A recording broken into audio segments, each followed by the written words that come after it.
Ma femme m'a trompé avec son patron et mes filles ont aidé à le dissimuler. J'ai donc rompu avec eux, changé mon testament et ce qui s'est passé ensuite les a laissés sous le choc. Pendant près de 30 ans, j'ai pensé avoir le genre de vie dont la plupart des gens rêvent. J'ai épousé ma femme, Jane, quand nous étions jeunes. Elle avait 20 ans et moi 22. Nous étions fauchés à l'époque, mais nous étions heureux. Nous avons construit une vie ensemble à partir de rien et avons élevé 2 filles, Alice et Maddie. Elles étaient tout pour moi, ma fierté et ma joie. Alice, mon aînée, a 26 ans. Elle a toujours été la valedictorienne la plus performante au lycée, a été diplômée première de sa classe à l'université et maintenant elle se marie cet automne avec son petit ami de longue date, Maddie. Ma cadette a 24 ans. Elle a toujours été la plus insouciante. Elle est douce, toujours prompte à sourire et elle est très proche de moi depuis qu'elle est petite. J'ai toujours pensé que j'avais une excellente relation avec elles deux. Jane et moi avons eu un bon mariage, ou du moins c'est ce que je pensais. Bien sûr, nous avons eu nos hauts et nos bas, comme tous les couples. Des difficultés financières quand les enfants étaient jeunes, des disputes ici et là, des soucis de santé, mais malgré tout, nous sommes restés ensemble.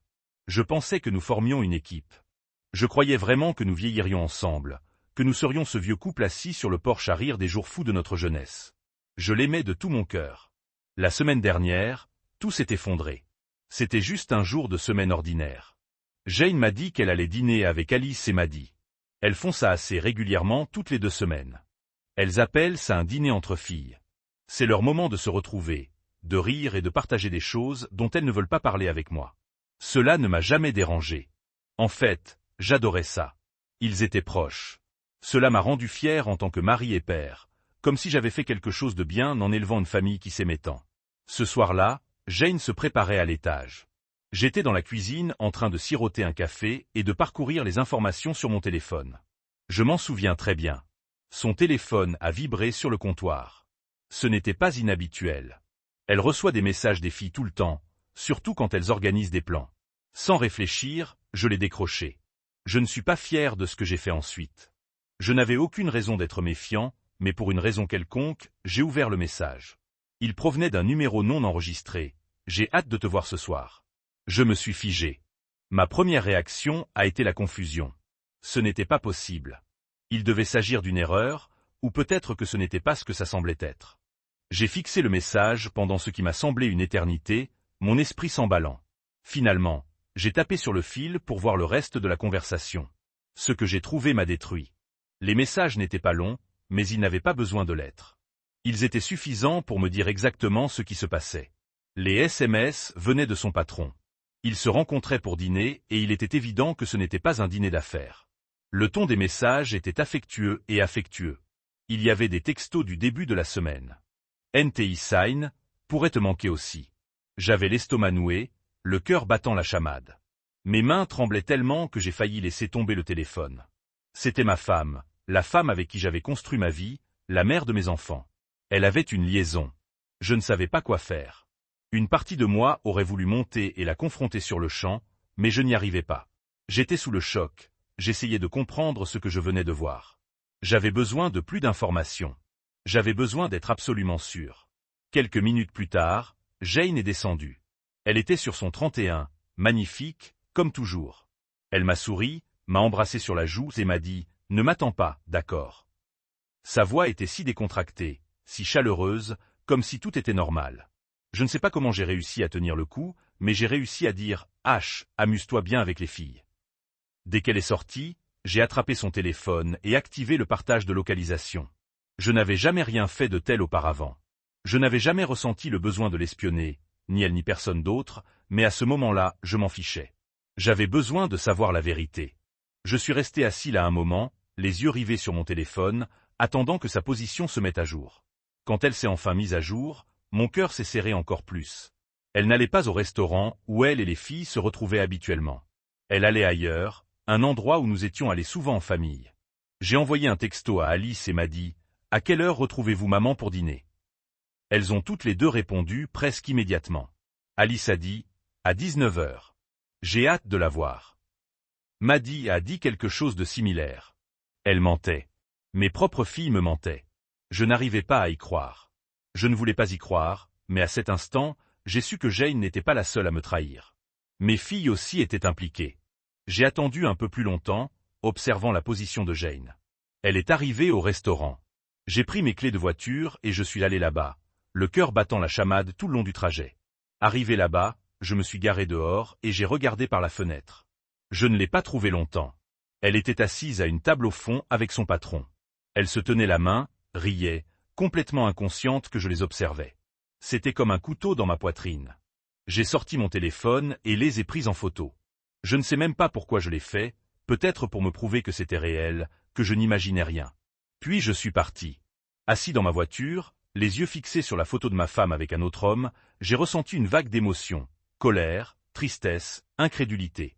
Je ne savais pas quoi faire. Je ne savais pas comment lui faire face, comment l'affronter. Alors je ne l'ai pas encore fait. Au lieu de cela, j'ai ouvert notre groupe de discussion familiale et envoyé la photo, juste la photo, avec une simple légende, « Eh bien, contente que tu profites de ce dîner entre filles. » Puis j'ai éteint mon téléphone et je suis allé chez mon frère. Je ne voulais pas gérer les conséquences. Pourtant, je ne pouvais pas, je n'étais pas prête. Cette nuit-là, je suis resté éveillé dans la chambre d'amis de mon frère, les yeux fixés sur le plafond, essayant de comprendre comment ma vie avait pu s'effondrer si vite. Je m'étais toujours considéré comme un bon mari, un bon père, mais maintenant, je n'étais plus si sûr que tout ce que je pensais savoir sur ma vie, mon mariage, ma famille me semblait un mensonge. Je ne suis pas rentré chez moi ce soir-là. Je ne pouvais pas. Après avoir envoyé cette photo dans le groupe de discussion familiale et éteint mon téléphone, j'ai roulé sans but pendant un moment avant de finalement m'engager dans l'allée de mon frère. Il était tard, mais il m'a laissé entrer sans trop poser de questions. Il voyait bien que quelque chose n'allait pas, même si je suppose que c'était écrit sur mon visage. Je ne lui ai pas tout raconté, j'ai juste dit que j'avais besoin d'un endroit où dormir pour la nuit. Il m'a proposé une bière, mais je n'étais pas d'humeur. Je voulais juste être seul. J'ai passé la nuit sur son canapé, les yeux rivés au plafond, incapable de dormir. Mon esprit s'emballait, essayant de digérer tout ce qui s'était passé ces dernières heures. Je n'arrêtais pas de repenser au moment où je les avais vus ensemble au restaurant, la façon dont Jane souriait à son patron, la façon dont ils se penchaient l'un vers l'autre, se tenant la main comme deux adolescents amoureux. Ça me rendait malade. Depuis combien de temps cela durait-il? Comment avais-je pu être aussi aveugle? Et puis il y avait Alice et Maddie. La façon dont elles me mentaient avec tant de désinvolture, comme si de rien n'était. Je les ai élevées, pour être honnête, dans l'intégrité. Et pourtant, elles aidaient leur mère à dissimuler une liaison. J'avais l'impression d'une trahison d'un tout autre niveau. Le lendemain matin, j'ai finalement rallumé mon téléphone. Il s'est immédiatement allumé avec des notifications, des SMS, des appels manqués, des messages vocaux. Jane m'avait appelé des dizaines de fois. Alice et Maddie m'avaient également envoyé des SMS. Je n'avais pas la force de tout lire d'un coup, alors j'ai parcouru. Les messages de Jane étaient à quoi je m'attendais. S'il te plaît, appelle-moi. Je peux t'expliquer. Ce n'est pas ce que tu penses, on a besoin de parler. Je n'ai pas écouté ces messages vocaux. Je n'arrivais pas à entendre sa voix. Je savais que ça ne ferait que me mettre encore plus en colère. Les messages de Maddie ont eu un impact différent. Elle m'a envoyé des tonnes de textos s'excusant abondamment. Je suis tellement désolé. Je n'aurais jamais dû te mentir. Je me déteste pour ce que j'ai fait. S'il te plaît, ne me déteste pas. On peut parler, s'il te plaît? J'ai tellement peur d'avoir tout gâché. Elle a même demandé à son petit ami de m'envoyer un texto. Salut, c'est Josh. Maddie est vraiment bouleversée et fait une crise de panique. Elle a peur. Tu ne lui pardonneras jamais. Appelle-la, s'il te plaît. Je ne lui ai pas répondu non plus. Je ne savais pas quoi dire. Alice, par contre, c'était une autre histoire. Son texto était court et froid. TAD, je suis désolé que tu l'aies appris de cette façon, mais je pense que tu exagères. Ne gâche pas un bon mariage à cause d'une seule erreur. Exagérer à cause d'une seule erreur. Mon sang a bouilli. Ce n'était pas juste une erreur. C'était une trahison totale, non seulement de la part de Jane, mais aussi de la part d'Alice et de Maddie. Elles m'ont menti. Elles ont aidé leur mère à dissimuler quelque chose qui a complètement brisé notre famille. Je n'ai pas pu m'empêcher de penser à toutes les fois où elles ont dû me mentir en face. Chaque fois que je leur ai demandé quel était leur projet et qu'elles m'ont dit qu'elles allaient dîner, sachant très bien ce que Jane faisait vraiment. Chaque fois qu'elles me souriaient, faisant comme si tout était normal. Tout en cachant la vérité, j'ai passé la majeure partie de la journée à ruminer ma colère et mon chagrin. Mon frère a essayé de me parler, mais je n'étais pas encore prête à m'ouvrir. J'avais besoin de temps pour mettre de l'ordre dans mes pensées. L'après-midi, j'ai décidé que je ne pouvais pas laisser passer ça sans dire quelque chose. J'ai commencé par envoyer un message à Maddie. J'ai été bref, Mathie, je t'aime, mais ce que tu as fait m'a profondément blessé. J'ai besoin d'espace pour faire le point. Elle a répondu presque instantanément. Je suis tellement désolé, papa. Je ne me le pardonnerai jamais. Je t'aime tellement. Je n'ai pas répondu. Puis j'ai envoyé un message à Alice et Alice. Ce n'est pas une erreur. C'est une trahison de toute ma famille. S'il vous plaît, ne me contactez pas avant. Je suis prête à parler. Elle n'a pas répondu, mais je sais qu'elle a dû le montrer à Jane, car Jane a recommencé à m'envoyer des messages peu de temps après. Ne vous en prenez pas aux filles. Elles essayaient juste de me protéger. Elles ne voulaient pas te faire de mal. Je l'ai ignoré. Je n'étais pas intéressé. Des excuses. Plus tard dans la soirée, j'ai finalement tout raconté à mon frère. Je lui ai montré les messages, la photo, tout. Il était furieux à cause de moi. Tu dois couper les ponts, a-t-il dit. Quand ils ne te respectent clairement pas, pourquoi les garder dans ta vie? Ces mots m'ont profondément touché, car au fond de moi, je savais qu'il avait raison. Mais couper les ponts avec mes filles, c'était une décision que je n'étais pas sûr de pouvoir prendre. Ce soir-là, j'ai commencé à réfléchir à la suite. Je savais que mon mariage avec Jane était terminé. Il n'y avait pas de retour en arrière possible. Je ne voulais même pas essayer. Mais qu'en était-il d'Alice et Maddie? Pourrais-je un jour leur faire à nouveau confiance? Pourrais-je un jour les regarder de la même manière, sachant ce qu'elles faisaient? J'ai décidé que j'avais besoin de temps pour réfléchir, de temps pour digérer, de temps pour trouver comment aller de l'avant. Mais une chose était sûre, ma vie telle que je la connaissais était terminée. Les conséquences n'ont pas fait l'effet d'une bombe. Elles ont persisté, une brûlure lente et suffocante. De retour chez mon frère ce soir-là, je n'étais plus en colère. Plus maintenant. J'étais engourdi. Chaque émotion ressentie plus tôt, la rage, l'incrédulité, le chagrin, avait laissé place à un poids sourd et écrasant dans ma poitrine. C'était comme si la vie que j'avais construite, celle que je croyais solide comme un roc, s'effondrait et que tout ce que je pouvais faire était de regarder. La première chose que j'ai remarquée en allumant mon téléphone, c'était le silence. Après toutes les notifications et les appels manqués plus tôt dans la journée, il n'y avait plus rien de nouveau. Plus de textos frénétiques de Maddie, plus de relances d'Alice, plus de messages vocaux de Jane. C'était comme si elles avaient compris que je n'allais pas répondre et avaient abandonné. Ou peut-être se ressaisissaient-elles. Qui sait? Quoi qu'il en soit, le silence était troublant. Le silence me laissait le temps de réfléchir, et ce n'était pas une bonne chose. Une fois la colère dissipée, il ne restait que la douleur, les questions qui tourbillonnaient dans ma tête comme une tornade. Depuis combien de temps cela durait-il? Combien de fois Jane m'avait-elle menti en face? Alice et Maddie se sentaient-elles coupables de ce qu'elles étaient? Qu'est-ce qu'ils faisaient? Ou était-ce juste normal qu'ils trahissent leur père pour protéger leur mère? Je me suis assis avec mon frère ce soir-là, et je lui ai tout expliqué. Il n'a pas dit grand-chose pendant que je parlais, il a juste écouté. Je lui ai raconté comment j'avais trouvé les textos sur le téléphone de Jane, les mensonges d'Alice et Maddie, la photo que j'avais prise de Jane avec son patron au restaurant et la bombe du groupe de discussion familiale que j'avais lâchée avant de disparaître. Quand j'ai eu fini, il s'est penché en arrière sur sa chaise et a secoué la tête. « C'est foutu », a-t-il dit. Je ne sais même pas par où commencer. Je veux dire, j'ai toujours pensé que Jane était un peu trop polie, mais je ne pensais pas qu'elle ferait quelque chose comme ça. Et l'homme de la fille, je ne sais pas. C'est juste bas. C'était un soulagement d'entendre quelqu'un d'autre le dire à voix haute pour confirmer que je n'exagérais pas ou que je ne perdais pas la tête. Mais ça n'a pas facilité les choses. Mon frère était furieux à mon sujet, ce qui m'a aidé sur le moment. Mais la vérité, c'est que je n'avais pas besoin de sa colère. J'en avais beaucoup moi-même. Ce dont j'avais besoin, c'était de clarté, d'une voie à suivre. Je n'en avais aucune. Le lendemain matin, j'ai décidé d'arrêter de me lamenter et de commencer à agir. La première étape a été de mettre de l'ordre dans mes finances. Je ne pouvais pas penser à l'aspect émotionnel des choses si je ne me protégeais pas d'abord. J'ai passé la majeure partie de la journée à annuler des comptes joints, à transférer de l'argent sur un compte séparé que Jane ne pouvait pas toucher et à sécuriser tout ce qui pourrait être en danger pendant le divorce. Je n'allais pas la laisser utiliser mon chagrin comme une occasion de me prendre au dépourvu. Mais il ne s'agissait pas seulement de Jane. J'ai parcouru mes comptes, sans cesser de penser à tout l'argent que j'avais dépensé ou que je comptais dépenser pour le mariage d'Alice. Des dizaines de milliers de dollars envolés. Tout ça pour une fille qui m'avait regardé droit dans les yeux et menti, qui avait aidé sa mère à me trahir. Cette pensée me rendait malade. J'ai pris note d'en parler à mon avocat. Je ne pourrais peut-être pas récupérer cet argent, mais je n'allais certainement pas payer une autre amende. L'après-midi, j'étais prêt à passer à l'étape suivante. J'ai appelé un avocat, enfin, plusieurs avocats en fait. Mon frère m'avait recommandé d'en rencontrer plusieurs avant d'en choisir un. J'ai donc passé le reste de la journée assis dans des bureaux à raconter l'histoire à des inconnus qui s'efforçaient de paraître professionnels, tout en jugeant clairement la situation à la fin de la journée. J'avais choisi quelqu'un. Elle était dure, intelligente et, surtout, agressive. Je lui ai dit que je voulais que ce soit aussi clair et rapide que possible, mais que je voulais aussi m'assurer que Jane ne reparte pas avec quelque chose qu'elle ne méritait pas. L'avocat m'a rassuré en disant: elle avait déjà géré de nombreux cas similaires. Cela ne m'a pas rassuré, mais au moins, j'avais l'impression d'être entre de bonnes mains.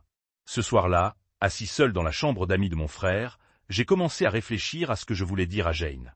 Je ne l'avais pas encore confrontée. J'avais évité de répondre, en partie parce que je n'avais pas confiance en moi pour rester calme et en partie parce que je ne voulais pas lui donner la satisfaction de s'expliquer. Que pouvait-elle bien dire pour que tout cela soit acceptable? Mais je savais que je ne pourrais pas l'éviter éternellement. À un moment donné, je devrais l'affronter, et quand ce serait le cas, je voulais être prêt. Je ne voulais pas me laisser entraîner par ses excuses ou ses larmes. J'avais besoin de rester concentré, de me rappeler pourquoi je faisais ça. J'ai écrit tout ce que je voulais dire, toutes les questions que je voulais poser, chaque point que je voulais soulever. Je ne savais pas si je m'en servirais vraiment, mais l'écrire m'a aidé. Cela m'a donné l'impression d'avoir un certain contrôle, de ne pas être une simple victime. Dans tout ça, le plus dur, c'était de penser à Alice et Maddie. Je ne leur avais pas parlé depuis que j'avais envoyé ces textos, et je ne savais pas si je le pouvais. Comment parles-tu à tes filles après avoir découvert qu'elles te mentent depuis des mois? Comment peut-on seulement commencer à reconstruire cette confiance? Je voulais croire que les excuses de Mathieu étaient sincères, qu'elle était sincèrement désolée pour ce qu'elle avait fait, mais comment pouvais-je y croire? Comment pouvais-je croire quoi que ce soit qu'elle disait après ce que j'avais découvert? Et Alice? Sa réponse froide et dédaigneuse m'avait brisé. J'ai toujours su qu'elle était plus proche de Jane, mais je n'aurais jamais pensé qu'elle se rangerait du côté de sa mère dans une telle situation. J'avais l'impression qu'elle avait fait son choix, et que ce n'était pas moi. Ce soir-là, j'ai pris une autre décision. Je n'allais pas les contacter. S'ils voulaient arranger ça, ils devraient venir me voir. Je n'allais pas les poursuivre en implorant leur pardon ou leurs explications. Ils avaient fait leur choix, et maintenant ils devraient en subir les conséquences. Alors que j'étais allongé dans mon lit, les yeux fixés au plafond, j'ai ressenti un étrange calme. Pour la première fois depuis que j'avais découvert leur liaison, je ne me sentais pas complètement perdu. J'avais un plan. Ce n'était pas grand-chose et ça ne réglerait pas tout, mais c'était un début. J'en avais assez d'être la victime. À partir de maintenant, j'allais prendre le contrôle. Après 2 jours passés assis dans la chambre d'amis de mon frère, à esquiver les appels et à gérer mes émotions, j'ai décidé qu'il était temps d'affronter Jane. L'éviter ne changerait rien, et j'avais des choses à dire, des choses qu'elle avait besoin d'entendre. Je lui ai envoyé un texto tard ce soir-là. Quand on devait se parler le lendemain à 10 heures à la maison, elle a répondu presque immédiatement: « J'arrive, laisse-moi juste t'expliquer. » Expliquer? Qu'y avait-il à expliquer? Les excuses ou les justifications en demi-teinte ne m'intéressaient pas, mais je n'ai pas répondu. Je me suis dit que je garderais ça pour quand on serait face à face. Le lendemain matin, je me suis levé tôt et j'ai pris la route pour chez nous. Dès que j'ai franchi le pas de la porte, j'ai été submergé par une vague de nostalgie et d'amertume. C'était notre maison, l'endroit où nous avions construit notre vie, élevé nos enfants, fêté nos anniversaires et nos fêtes. Maintenant, tout cela semblait creux, comme si tout ce qui s'était bien passé ici était souillé. Jane est arrivée pile à l'heure. Elle est entrée nerveuse, les yeux rouges et gonflés, comme si elle avait pleuré pendant des jours. Elle tenait son téléphone d'une main comme un bouclier, et j'ai remarqué qu'elle ne portait pas son alliance. Ce détail m'a fait plus mal qu'il n'aurait dû. « Merci d'avoir accepté de nous rencontrer », a-t-elle dit doucement, debout juste derrière la porte, comme si elle avait peur de s'approcher. « Ne me remerciez pas, » ai-je dit. Ma voix était plus froide que prévu. Et je ne suis pas là pour vous faciliter la vie. Cela a donné le ton à la conversation. Nous nous sommes assis à la table de la salle à manger, la même table où nous avions partagé d'innombrables dîners de famille. Elle a immédiatement commencé à parler, disant tout ce que je m'attendais à ce qu'elle dise. Ce n'était pas sérieux, ça ne voulait rien dire, c'était une erreur. Elle n'arrêtait pas de répéter, répétant les mêmes répliques éculées, comme si elle les répétait suffisamment, elle finirait par paraître crédible. « Arrête !» ai-je dit, la coupant enfin. « Je ne veux pas d'excuses, je veux des réponses. » Elle m'a regardé, perplexe. « Que veux-tu dire? Combien de temps? » demandai-je. Elle hésita. « Dans quelques mois, on peut réessayer. » Son visage se décomposa et elle murmura, « Presque 1 an. » Je serrai le poing sous la table, essayant de contenir ma colère. 1 an, une année entière de mensonges. Combien de fois m'avait-elle souri, embrassé, dit qu'elle m'aimait, tout en se faufilant dans mon dos. Et les filles à qui j'ai demandé, depuis combien de temps sont-elles au courant? Jane grimaça, s'éloignant, pas tout le temps. Je leur ai dit il y a quelques mois. Je ne voulais pas les mêler à ça, mais tu l'as fait. Je les ai interrompus, alors je les ai intégrés à tes mensonges. As-tu une idée de l'effet que ça m'a fait? Elle se mit à pleurer, à sangloter. Je ne voulais pas que tout cela arrive. Je n'ai jamais voulu te faire de mal, mais j'étais si malheureuse et malheureuse que j'ai craqué. Ma voix résonna dans la maison vide. Tu étais malheureux, alors tu as décidé de faire exploser notre famille. Tu étais malheureux, alors tu as triché. Tu m'as fait du mal et tu as entraîné nos filles dans ton pétrin. As-tu la moindre idée de ce que tu as fait, Jane? Elle n'a pas répondu. Elle est restée assise là, pleurant dans ses bras et, pour la première fois, je n'ai pas eu pitié d'elle. Oh, tu as tout gâché, dis-je doucement. Oh, pas seulement notre mariage, mais ma relation avec Alice et Maddie. Comment suis-je censé leur faire confiance après ça? Comment suis-je censé les regarder sans voir cette trahison? Je ne voulais pas qu'ils te mentent, murmura-t-elle. Je ne voulais rien de tout ça. Alors pourquoi as-tu fait ça? J'ai demandé. Pourquoi n'es-tu pas venue me voir si tu étais si malheureuse? Pourquoi n'as-tu pas essayé d'arranger les choses au lieu de te faufiler dans mon dos? Elle n'avait pas de réponse, ou peut-être qu'elle en avait, mais peu importait. Quoi qu'elle dise, ça ne changerait rien à ce qu'elle avait fait. Après un long silence, je me suis levé. Je ne demande pas le divorce, ai-je dit, et tu auras bientôt des nouvelles de mon avocat. S'il te plaît, ne fais pas ça. Elle s'est levée aussi, suppliée, et on peut régler ça. On peut arranger ça. Il n'y a rien à arranger, ai-je dit. Mais tu as fait ton choix, et maintenant je fais le mien. Avant de partir, je me suis tourné vers elle une dernière fois et, au fait, ne t'attends plus à ce que je paie le mariage d'Alice. Elle peut demander à son patron de payer la facture, puisque vous êtes toutes les deux si douées pour garder des secrets. Son visage s'est à nouveau décomposé. Mais je ne suis pas resté pour voir sa réaction. En sortant de la maison, je me suis arrêté dans le couloir à regarder les photos de famille accrochées au mur. Nous étions là, Jane, Alice et Maddie, souriantes comme la famille parfaite. J'adorais ces photos. Maintenant, elles me semblaient une blague cruelle. J'ai attrapé la photo la plus proche, une photo de nous à la remise des diplômes d'Alice, et je l'ai fracassée contre le mur. Le verre s'est brisé et, pendant un bref instant, j'ai ressenti une lueur de satisfaction, mais cela n'a pas duré. En me dirigeant vers ma voiture, j'ai réalisé quelque chose. Ce n'était que le début. La confrontation avec Jane était terminée, mais la vraie bataille ne faisait que commencer. Je devais encore gérer Alice et Maddie, je devais encore trouver comment aller de l'avant et je devais encore admettre que la vie que je croyais avoir, celle que j'avais passé près de 30 ans à construire, avait disparu. La confrontation avec Jane n'était qu'une première étape. Elle a dissipé les tensions, certes, mais elle n'a pas facilité les choses. Au contraire, elle a rendu la trahison plus lourde, plus réelle. La colère que je ressentais envers Jane était vive mais précise. Je savais ce qu'elle avait fait et pourquoi je la quittais. La situation avec Alice et Maddie était plus trouble. Elles étaient mes filles, ma chair et mon sang, mais elles l'avaient choisi. Le lendemain du jour où j'ai annoncé à Jane que je demandais le divorce, j'ai décidé de rencontrer Alice et Maddie séparément. Je ne pouvais pas les ignorer indéfiniment et je n'étais pas prête à les couper complètement sans au moins entendre leur version. Mais je savais aussi que ce ne serait pas une conversation informelle. La confiance entre nous était brisée et j'avais besoin de savoir s'il restait quelque chose à sauver. J'ai commencé avec Maddie. Elle avait toujours été la plus émotive, et ses textos des derniers jours étaient presque frénétiques. Je lui ai demandé de me retrouver dans un parc près de chez mon frère. À son arrivée, on aurait dit qu'elle n'avait pas dormi depuis des jours. Ses yeux étaient rouges et gonflés et elle n'arrêtait pas de remuer les mains. Dès que nous nous sommes assis sur un banc, elle s'est mise à pleurer. « Papa, je suis vraiment désolée », a-t-elle dit d'une voix brisée. « Annie, je ne savais pas comment te le dire. Je ne voulais pas te faire de mal. Alors pourquoi m'as-tu menti ?» demandai-je d'une voix calme mais ferme. « Pourquoi as-tu protégé ta mère? Tu pensais que je ne le découvrirais pas ?»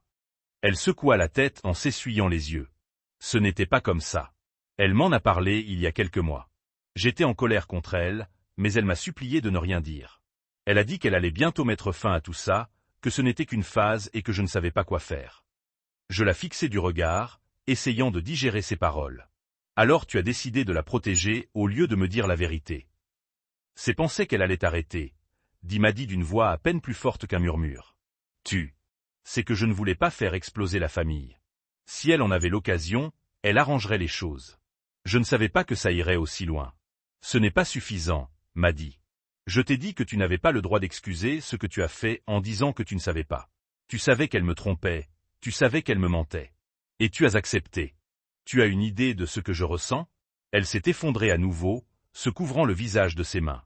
J'ai ressenti un pincement de culpabilité en la voyant pleurer, mais je ne pouvais pas me laisser attendrir. Ce n'était plus seulement une question de liaison. C'était une question de dommage qu'ils avaient tous causé à ma confiance, et de ne pas dire ça pour te punir. J'ai dit enfin mais j'ai besoin que tu comprennes à quel point ça me fait mal en ce moment. Je ne sais pas si je peux te faire confiance. Je ne sais pas si je pourrai un jour te faire confiance comme avant. Maddy a hoché la tête, les épaules tremblantes. Je ferai tout pour arranger ça, papa. N'importe quoi, dis-moi juste quoi faire. Je n'avais pas de réponse à lui donner. Je lui ai dit que j'avais besoin de temps et je suis parti. Mon rendez-vous avec Alice était une toute autre histoire. Je lui ai demandé de me retrouver dans un café, pensant qu'il serait préférable de parler dans un endroit neutre. Elle est arrivée avec 10 minutes de retard, l'air soigné et posé, comme si de rien n'était. Rien que ça m'a agacé. Merci de me rencontrer, dit-elle en s'asseyant. Je n'ai pas perdu de temps. Dallas, pourquoi ne m'as-tu pas parlé de la liaison de ta mère? Soupira-t-elle en se renversant dans son fauteuil. Oh, papa, je ne voulais pas m'en mêler. C'est entre toi et maman. Je pensais qu'il valait mieux rester en dehors de ça. Reste en dehors de ça. Répétais-je en élevant la voix. Tu n'es pas restée en dehors de ça, Alice. Tu m'as menti. Tu l'as couverte. Ce n'est pas rester en dehors de ça, c'est choisir son camp. Donc, je ne choisissais pas son camp, dit-elle sur la défensive. C'est essayer de maintenir la paix. Je ne voulais pas empirer les choses. Pire pour qui? Demandai-je. Pour moi ou pour ta mère? Elle ne répondit pas, ce qui me dit tout ce que j'avais besoin de savoir. Oh Alice, tu es une adulte, dis-je, et tu vas bientôt te marier. Si ton fiancé te faisait ce que ta mère m'a fait, voudrais-tu que tout le monde autour de toi mente et le protège, ou voudrais-tu que quelqu'un se lève et te dise la vérité? C'est différent, dit-elle, l'air agacé. Ma mère a fait une erreur. Ça ne veut pas dire que tu dois tout gâcher. Ces mots m'ont frappé comme une gifle. Une erreur. C'est ce que tu penses? C'est une erreur. Elle dit fermement, on fait des erreurs, papa. Tu n'as pas à tout brûler à cause d'un mauvais choix. Oh, et un mauvais choix. Répétais-je en secouant la tête. Tu t'entends au moins? Ce n'était pas un mauvais choix. C'était une trahison de ta mère, de toi, de Maddy. Et tu es assis là à faire comme si j'exagérais. Je ne dis pas ça. Dit-elle rapidement. Il pense juste que tu es trop dur. Tu es blessé. Je comprends, mais tu regretteras de nous avoir exclus plus tard. Nous sommes ta famille et une famille ne se ment pas. J'ai dit, la famille ne couvre pas quelqu'un qui détruit tout. Toi et Maddy ne m'avez pas juste menti. Vous avez trahi ma confiance et là, je ne vois pas comment je peux passer outre. Elle croisa les bras, l'air frustré. Et alors? Tu vas juste nous renier. Fais comme si on n'existait pas, fiston. Je ne sais pas. J'ai admis, mais je ne peux pas faire comme si de rien n'était. Je ne peux pas faire comme si tu ne m'avais pas trahi. Nous sommes restés assis en silence quelques minutes avant que je me lève enfin. J'ai dit ce que j'avais à dire. Je lui ai dit quand. Le reste te regarde. Elle n'a pas essayé de m'arrêter en sortant. Ce soir-là, j'étais assis seul dans la chambre d'amis de mon frère, repensant à nos deux conversations. Maddy semblait sincèrement pleine de remords, mais je n'étais pas sûr de pouvoir un jour lui pardonner complètement. Alice, en revanche, c'était une autre histoire. Son refus de reconnaître la gravité de ses actes indiquait clairement qu'elle ne pensait pas avoir tort. Pour la première fois, j'ai sérieusement envisagé de les exclure tous les deux de ma vie. Ce n'était pas une décision que je voulais prendre, mais l'idée d'essayer de reconstruire une relation avec des gens qui m'avaient si profondément trahi me semblait impossible. Ce soir-là, j'ai finalisé ma décision. J'ai appelé mon avocate le lendemain matin et lui ai dit de réviser mon testament. Alice et Maddy devaient être retirées comme bénéficiaires de toutes mes économies, de mon fonds de retraite. La maison irait à ma sœur et à ses enfants. Elles avaient toujours été là pour moi et je savais qu'elles ne me trahiraient pas comme mes propres filles l'avaient fait. Quand j'en ai parlé à mon frère, il n'a même pas essayé de m'en dissuader. Tu fais ce qu'il faut, a-t-il dit alors. Ils ont fait leur choix. Maintenant, ils peuvent vivre avec les conséquences. Les retombées ont été immédiates. Maddy m'a appelé le lendemain en pleurant hystériquement. Téléphone et papa, s'il te plaît, ne fais pas ça. Elle a dit, je sais que j'ai fait une erreur, mais je t'aime. L'argent m'est égal, je ne veux juste pas te perdre. Ces mots m'ont touché plus fort que prévu, mais j'ai tenu bon. Maddy, je t'aimerai toujours, ai-je dit. Mais l'amour ne me permet pas d'oublier ce que tu as fait. J'ai besoin de temps. Peut-être qu'un jour nous pourrons reconstruire notre relation, mais pour l'instant, je ne peux pas t'avoir dans ma vie. Elle a continué à pleurer, mais elle a fini par raccrocher. Alice, comme on pouvait s'y attendre, a adopté une approche différente. Elle m'a envoyé un long email m'accusant d'être mesquine et vindicative. Elle a dit que je la punissais d'essayer de maintenir la paix et que je gâchais son mariage pour quelque chose qui ne la concernait pas. Je n'ai pas répondu. C'était inutile. Jane a également essayé d'intervenir. Elle m'a envoyé un email. Son ton était poli et soigneusement construit. Elle m'a supplié de ne pas rayer les filles de mon testament, prétextant qu'il n'était pas juste de les punir pour des erreurs qu'elle avait commises. Elle a même eu l'audace de suggérer que les retirer porterait un préjudice irréparable à la famille. Je ne lui ai pas répondu non plus. Au fil des jours, je me suis sentie plus légère. La colère était toujours là, mais le poids de la trahison ne me semblait plus aussi étouffant. Couper les ponts n'a pas été facile, mais c'était nécessaire. J'avais besoin de me protéger, pas seulement financièrement, mais émotionnellement.